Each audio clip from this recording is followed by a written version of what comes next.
Tim, 8-1 win against Dollingstown is a very professional performance at Inver Park. Yeah, and that was the message to the players. You can't take any chances, not in the Irish Cup. I've seen it over the years. Teams go out with the wrong mental attitude and slip up, and it just takes one bad performance, or you go out on the pitch, you give away an early goal, and the other team defend for the 90 minutes, and you start to panic then. But no, it was a very, very professional performance, and as I say, the boys deserve a lot of credit for it.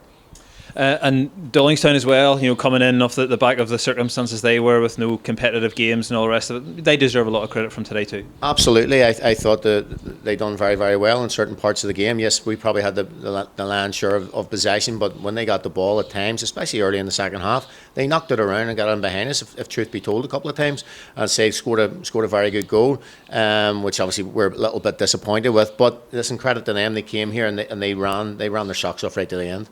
And a lot of positives for us to take. Ronan Hale with a hat-trick, first of all, coming off the bench. Yeah, a hat-trick for any centre forward, it just gives them confidence. He took his goals very, very well. As did Mottley-Henry and obviously Marty Donnelly as well. I think he was a bit frustrated he didn't get his hat-trick. But the biggest cheer of the day came for Matty Lusty. You can see the camaraderie in the team.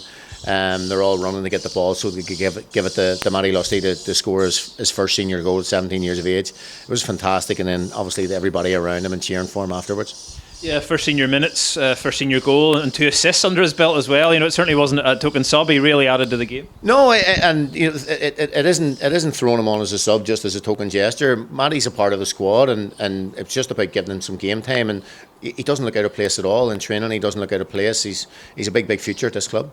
Yeah, and it's a great sign of where the academy can go and where we want it to go as well, producing players for the first team. Yeah, Seamus and Gary are working their socks off behind the scenes at the academy, and the training and the expert coaching that they're giving these kids, and the kids are in every day and they're training and they're working their socks off, and said it's paying dividends. There's a few other boys there that are knocking on the door as well in the academy that could potentially push for first team places by the start of next year. The Irish Cup rolls on now to the quarter-finals. Very quick turnaround. We've just heard we're home to Carrick on Tuesday, and we're going to need a similarly good performance to get us through. Absolutely. Carrick Rangers and any Nal Curry team, they can throw a difficult tie today with Bangor, but that goes to show their steel and grit and determination. It's going to be very difficult. A derby game. Again, anything can happen. It's an Irish Cup. The only thing you want in the Irish Cup is everyone keeps saying you just want a home draw.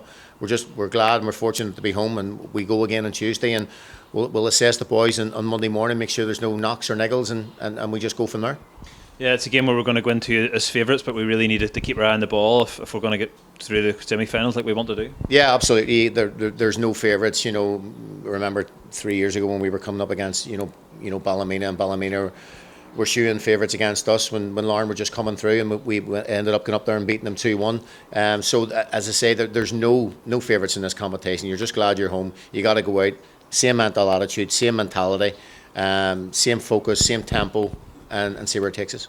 Very strong team selection today, but no Food Soleil in the squad. Any worries there injury wise? Fulzer picked up a wee niggle in training on Friday, and we just didn't see the point in trying to risk him at this stage, especially anything it's a bit of a knock. It seemed pointless. We'll have to reassess and see if he can train on Monday and go from there. Yeah, and a bit like earlier in the season, with it being played in such a condensed format like the County Shield was, the Irish Cup's there to be attacked, and there's a place up for grab in the semi-finals on Tuesday. Yeah, I mean, there is cases for rotation and certain things, but you still got to go with a strong team. We have a very, very good squad, so when we make changes, it's like for like, so it's great. And as I say, you're not taking any chances in the Irish Cup. You're going out with a strong team. You have strong players on the bench. Jeff Hughes on the bench today, Ronan Hale on the bench today, Mark Randall on the bench today. And so it's a strong team, and I'd say we'll wait and see what happens on Tuesday. Wait and see if there's any injuries, any niggles, and then we'll pick the team from there. Brilliant, thank you.